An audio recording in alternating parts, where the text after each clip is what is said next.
آج لوگ اس کو منافع کہتے ہیں. منافع کہنے سے حرام چیز حلال نہیں بن جاتی. اگر ایک کتے کو 50 آدمی مل کر کئی دفعہ کہیں یہ بکری ہے یہ بکری ہے، وہ بکری تو نہیں بن سکتی.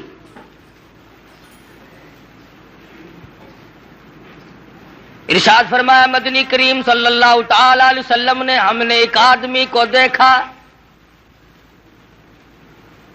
جس آدمی کو جنت کے دروازے کی طرف سے اس کا نام لے کر آواز آئی،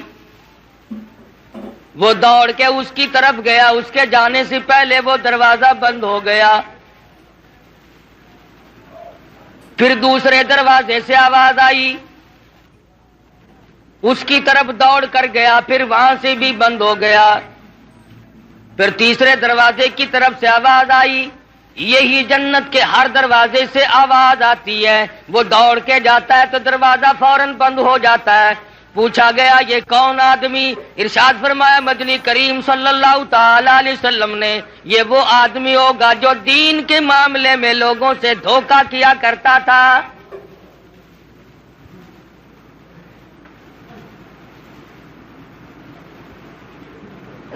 حدیث میں فرمایا نبی کریم صلی اللہ تعالی علیہ وسلم نے، ہم نے معراج والی رات میں ایک مقام پہ دیکھا، آسمانوں پہ دیکھا، سفید ریش بزرگ آدمی ہیں، چھوٹے چھوٹے ننھے منھے بچے ہیں، اور وہ سفید ریش بزرگ آدمی قرآن کریم پڑھا رہے ہیں، چھوٹے چھوٹے بچے قرآن مجید پڑھ رہے ہیں. صحابہ کرام نے پوچھا یا رسول اللہ صلی اللہ علیہ وسلم وہ کون لوگ ہوں گے؟ ارشاد فرمایا مدنی کریم صلی اللہ تعالی علیہ وسلم نے، اللہ میاں نے میری امت کو توفیق دی، میری امت کو دولت عطا فرمائی. چھوٹے چھوٹے لختی جگر، چھوٹے چھوٹے نور نظر معصوم بچے قرآن مجید پڑھتے ہیں. پڑھتے پڑھتے کسی کی موت آ گئی، 1 سپارہ پڑھ کے موت آ گئی، 10 پارے پڑھ کے موت آ گئی، 5 پارے پڑھ کے موت آ گئی، 20 پارے پڑھ کر کے موت آ گئی، 10 باقی رہ گئے. اللہ تبارک و تعالی جل شانہ نے فرمایا او میرے خلیل آ جا، آسمانوں پہ بیٹھ کر میری امت کے وہ بچے اور میرے نبی کی امتوں کے بچوں، امتیوں کے بچوں، قرآن پڑھنے والوں، تم نے قرآن کریم فرش پہ پڑھنا شروع کیا تھا، آؤ جو باقی رہ گیا عرش پہ ختم کر لو. ان کے اس قرآن مجید کی تکمیل وہاں پر کرائی جا رہی ہے. معراج شریف میں مدنی کریم صلی اللہ تعالی علیہ وسلم کو بچوں کو پڑھتا ہوا دکھایا گیا.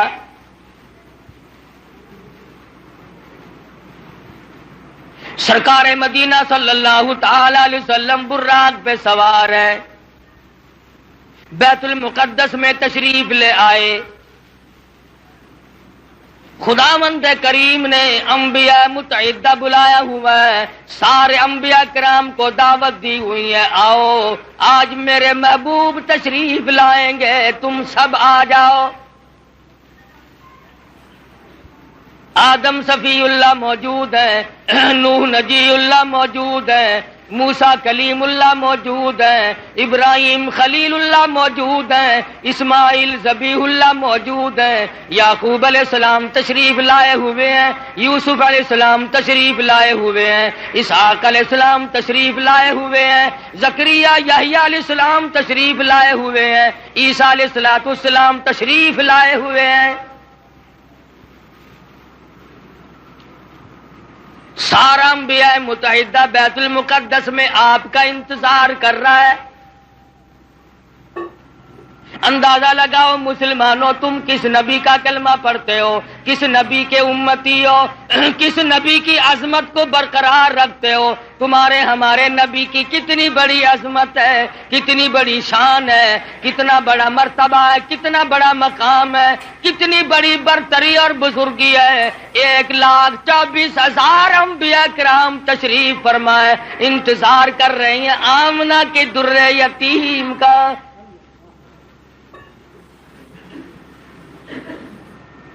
بیت المقدس میں براق پہ سوار ہو کر کے پہنچے. آپ نے انگلی کا حضرت جبریل امین نے انگلی پتھر کو لگائی, اس میں سوراخ بن گیا, براق کو وہاں پر باندھ دیا گیا. مدنی کریم صلی اللہ علیہ وسلم اندر تشریف لائے. سب سے پہلے آدم علیہ السلام آگے بڑھے, خطبہ استقبالیہ پڑھا,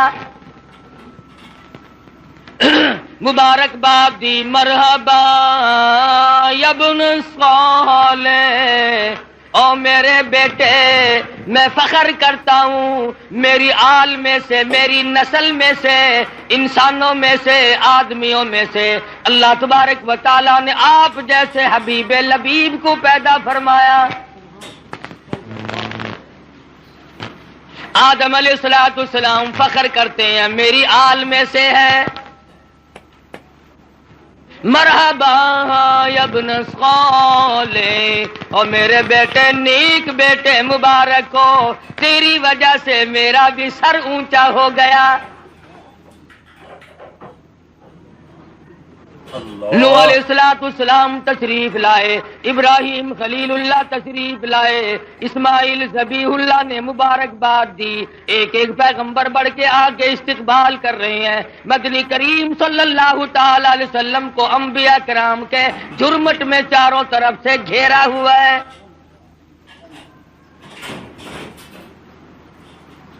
معلوم یہ ہوا آدم علیہ السلام کا یہ بھی عقیدہ کوئی نہیں کہ مدنی کریم صلی اللہ علیہ وسلم ہر وقت ہر جگہ موجود ہے. اگر پہلے سے موجود ہوتے آدم علیہ السلام کھڑے ہو کر استقبال نہ کرتے. ابراہیم خلیل اللہ کا بھی عقیدہ نہیں, موسیٰ کلیم اللہ کا بھی عقیدہ نہیں, عیسیٰ روح اللہ کا بھی عقیدہ نہیں. تمام پیغمبروں کا, انبیاء کرام کا, رسولوں کا کسی کا یہ عقیدہ نہیں. حضور تشریف لائے تو سارے نبی کھڑے ہو گئے.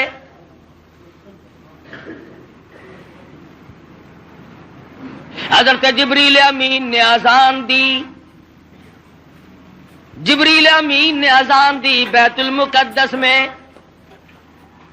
آدم علیہ السلام فرماتے ہیں کہ میں سوچ رہا تھا میں ابو البشر ہوں, میں انسانیت کا ابا ہوں, سارے جہان کے لوگوں کا میں باپ ہوں. آج نماز پڑھانے کا منصب مجھے ملے گا, آج امامت کا سہرا میرے سر بندھے گا. میں سارے جہان کے انسانوں کا ابا ہوں, میں سب سے بڑا ہوں, سب سے پہلے پیدا ہوا ہوں, اس لیے امامت مجھے ملے گی. سیدنا نوح علیہ السلام سوچ رہے تھے مجھے ملے گی. میں نے اللہ کے نام کے لیے 950 برس مار کھائی ہے. ابراہیم خلیل اللہ سوچ رہے ہیں میرا نمبر لگے گا, مجھے آج منصب امامت ملے گا. میں نے بڑی مار کھائی ہے, چیخا میں مجھے ڈالا گیا, میں نے بڑی قربانیاں دی ہیں. ہر پیغمبر کا اپنا اپنا خیال ہو رہا ہے, ہر نبی کا اپنا اپنا زعم ہے, اپنا اپنا دل و دماغ کی سوچ و بچار ہے. جب اذان ہو چکی اس کے بعد محمد مدنی صلی اللہ علیہ وسلم کو جبریل امین نے مصلی کی طرف بڑھا دیا. کیوں بڑھا دیا؟ معراج جو ہے وہ ہزاروں مسئلوں کا حل ہے, ہزارہ مسئلوں کی صفائی ہو رہی ہے. آج یہاں پہ یہ مسئلہ بھی صاف ہو گیا کہ او آدم, بے شک تم انبیاء علیہ السلام کے بھی سارے جہان کے انسانوں کے تم ابا ہو, لیکن میرے نبی کی موجودگی میں تم مصلی پہ قدم نہیں رکھ سکتے. نوح نجی اللہ مانتا ہوں تم نے میرے نام پہ بڑی مار کھائی ہے, پر آج مسئلے بھی تو صاف کرنے ہیں. کالی کملی والے صلی اللہ علیہ وسلم کی موجودگی میں اے نوح علیہ السلام تمہیں مصلی پہ قدم رکھنے کی اجازت نہیں. ابراہیم خلیل اللہ، ٹھیک ہے آپ نے میری توحید کے لیے بڑی بڑی مار کھائی ہیں، بڑی بڑی تکلیف اٹھائی ہیں، بڑی بڑی پریشانیاں جھیلی ہیں، مگر کالی کملی والے صلی اللہ علیہ وسلم کے ہوتے ہوئے آپ کو مصلی پہ قدم رکھنے کی اجازت نہیں، ذبیح اللہ کو اجازت نہیں، کلیم اللہ کو اجازت نہیں، عیسیٰ روح اللہ کو اجازت نہیں۔ یہ مسئلے صاف کر دیے گئے، جہاں میرا نبی موجود ہو، نماز پڑھانے کے لیے تیار ہو، مصلی کے بالکل قریب ہو، کسی کو مصلی پہ چڑھنے کی اجازت نہیں۔ آج یہ لوگ کیسے دو رنگے مسئلے کرتے پھرتے ہیں، کہتے ہیں ہر نبی، ہمارے نبی حضرت محمد الرسول اللہ صلی اللہ علیہ وسلم ہر وقت موجود ہے اور ہر جگہ موجود ہے، اور مولوی مصلی پہ کھڑا ہو کر کے پھر دندناتا ہے، لوگوں لکھ کے لے جاؤ، یاد کر کے لے جاؤ، پکا کے لے جاؤ، درنگی چھوڑ دے یک رنگ ہو جا، یا سراسر موم ہو یا سنگ ہو جا۔ نبی کے ماننے والے اور کلمہ پڑھنے والے نبی کی موجودگی میں خلیل اللہ قدم نہیں رکھتے، کلیم اللہ قدم نہیں رکھتے، ذبیح اللہ مصلی کی طرف نہیں جاتے، تیری کیا مجال ہے؟ مسئلہ صاف ہے، یا نبی موجود نہیں یا پھر مصلی کی طرف نہ جا۔ کیا مجال ہے کسی کی؟ اپنی بات کروں، نبی کی موجودگی میں قاری حنیف کی کیا مجال ہے کہ مصلی کی طرف قدم اٹھائے؟ 1,24,000 نبی جب کالی کملی والے صلی اللہ علیہ وسلم کو انہوں نے مانا اور دیکھا کہ یہاں پر تشریف فرما ہے، آسمان سے، آسمان و زمین کے مالک کی آواز آئی، خبردار میرے محبوب کی توہین نہ ہونے پائے۔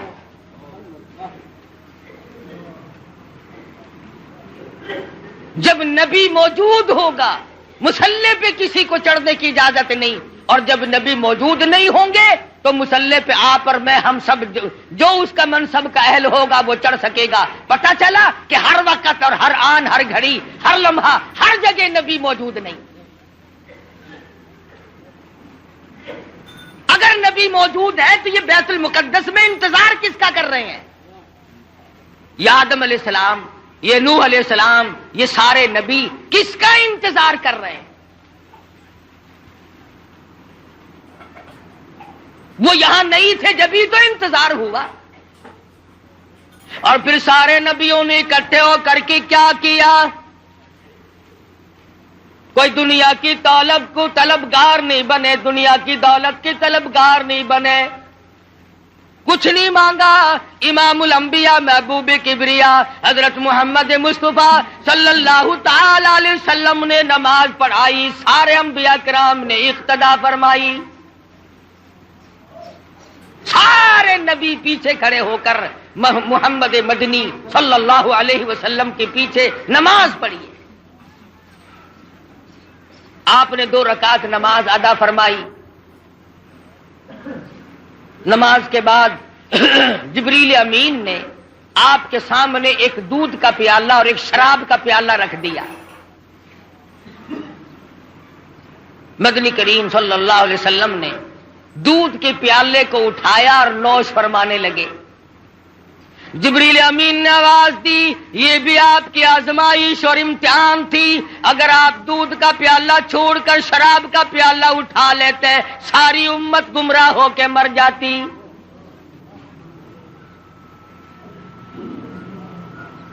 یہ جو اب بھی پیتے ہیں انہیں ہے اس بات کا احساس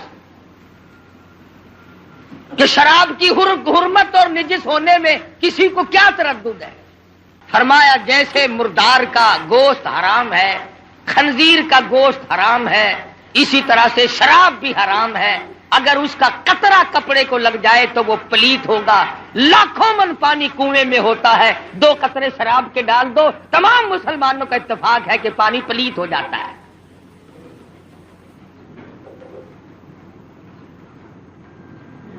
پانی تو پلیت ہو جاتا ہے، مگر جو کلمہ گو مسلمان کہلانے والے بوتلیں ڈکار جاتے ہیں وہ اب بھی پاک ہیں، وہ نجس نہیں ہوتے، وہ پلیت ہوتے ہی نہیں۔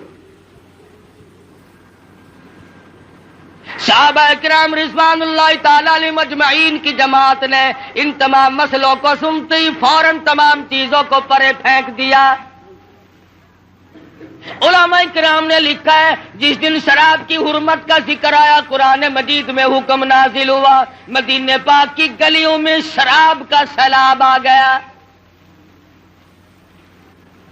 جس کے پاس مٹکا تھا مٹکا توڑ دیا، بوتل تھی بوتل توڑ دی، سراہی تھی وہ بھی توڑ ڈالی، تمام کی تمام شراب کو حرام سمجھ کر پھینک دیا، اور پھر ساری زندگی اس کے قریب تر نہ گئے۔ آج مسلمان حرام حرام بھی کرتے رہتے ہیں، مگر جن کو مل جاتی ہے وہ چھوڑنے کے لیے بھی تیار نہیں۔ حدیث پاک میں آتا ہے کہ شراب پینے والے کو اللہ میاں کبھی بھی نظر کرم سے نہیں دیکھے گا،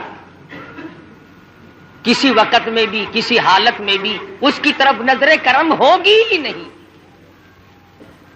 محمد مدنی صلی اللہ تعالی علیہ وسلم کا زمین کا معراج ختم ہو گیا، اس کو سفر اسرا سے تعبیر کرتے ہیں۔ سبحان الذی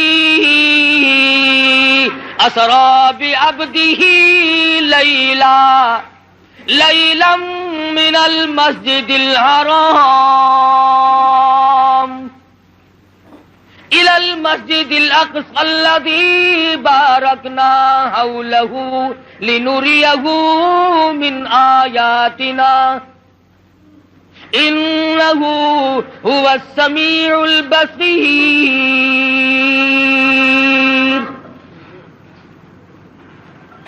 پاک ہے وہ ذات جس نے یہ سارا سفر کرایا، جو زمین میں بیت المقدس سے بیت الحرام سے لے کر کے بیت المقدس تک لے گیا، اور راستے میں بڑے بڑے عجائب دکھائے، بڑے بڑے منظر دکھائے۔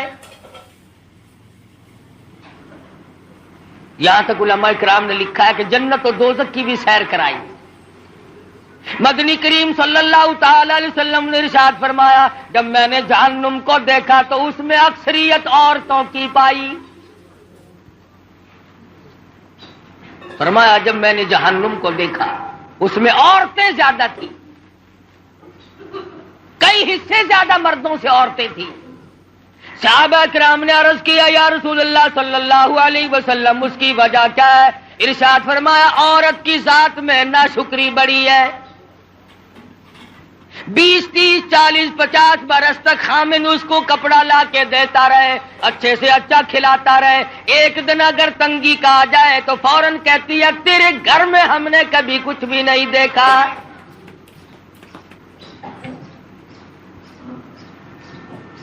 دوسری وجہ ارشاد فرمائی دینیات کے معاملے میں بھی بڑے پیچھے رہ جاتی ہے، نماز کی پرواہ کم کرتی ہے،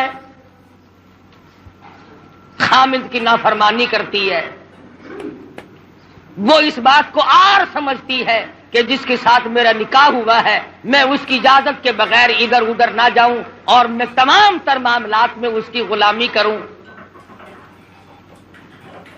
ارشاد فرمایا مدنی کریم صلی اللہ تعالی علیہ وسلم نے کسی کو دنیا میں اللہ کی ذات کے سوا سجدہ کرنا روا نہیں، سجدہ کرنے کی اجازت نہیں، اور اگر کسی کو سجدہ روا ہوتا جائز ہوتا میں عورت کو حکم دیتا کہ وہ اپنے خامن کو سجدہ کیا کرے۔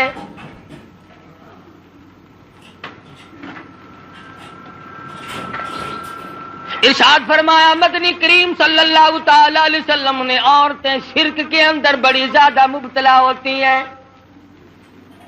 عقیدہ بڑا کچا رکھتی ہیں۔ پتہ چل گیا نا کہ فلاں علاقے میں ایک ننگا ملنگ بیٹھا ہے، بالکل ننگا بابا بیٹھا ہے، جاؤ سب کی بگڑی بناتا ہے، بس چل پڑتی ہے۔ کیا مسلمانی ہے، کیا ایمان ہے، کیا قرآن ہے؟ اور ظالم و ننگا ہونا کوئی علامت ہے خدا بننے کی؟ خدا کا پیارا ہونے کی علامت کس نے بتائی؟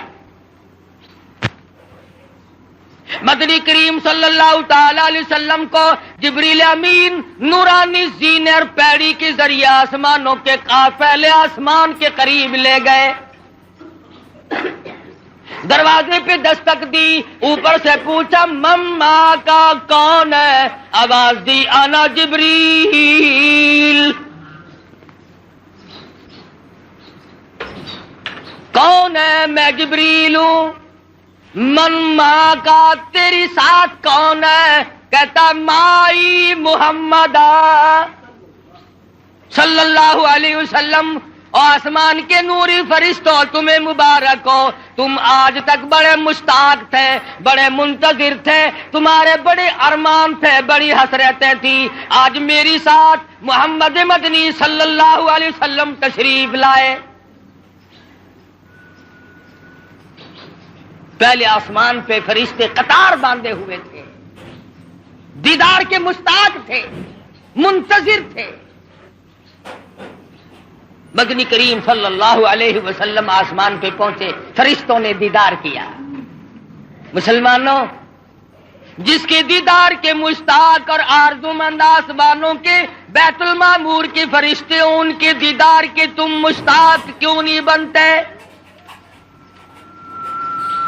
مبارک ہے ان لوگوں کو جن کو اس دنیا ہی میں حضور کی زیارت ہوئی۔ مولانا مظفر حسین کاندھلی رحمت اللہ علیہ پانی پت سے کاندھلے تشریف لے جانے لگے تو راستے میں مسجد آئی، ویران سی مسجد ہے، آباد نہیں ہے، تو مولانا نے اذان دی اور نماز عشاء کے قریب ایک آدمی آیا اور 3 روٹیاں لا کر کے حضرت مولانا کے حوالے کر دی۔ مولانا نے روٹیاں کھا لی، نماز پڑھی، سو گئے۔ فرماتے ہیں مجھے ایک ہی رات میں 3 مرتبہ مدنی کریم صلی اللہ علیہ وسلم کی زیارت ہوئی، 3 مرتبہ دیدار نصیب ہوا سرکار دو جہاں حضرت محمد الرسول اللہ صلی اللہ علیہ وسلم کا۔ فرماتے ہیں میرا دل للچایا، مجھے حسرت آئی، میری آرزو ہوئی کہ یہ تو بڑی مبارک جگہ ہے، مجھے یہیں ٹھہرنا چاہیے، میں یہ جگہ چھوڑ کے نہیں جاتا۔ اگلے دن وہی قیام کیا، اگلی رات آئی، وہی نماز کا وقت آیا اور ایک آدمی آیا اور اس کے ہاتھ میں 2 روٹیاں تھی۔ مولانا فرماتے ہیں میں 2 روٹیاں کھا کر کے سو گیا، اس رات میں مجھے 2 مرتبہ حضور اکرم صلی اللہ علیہ وسلم کی زیارت ہوئی۔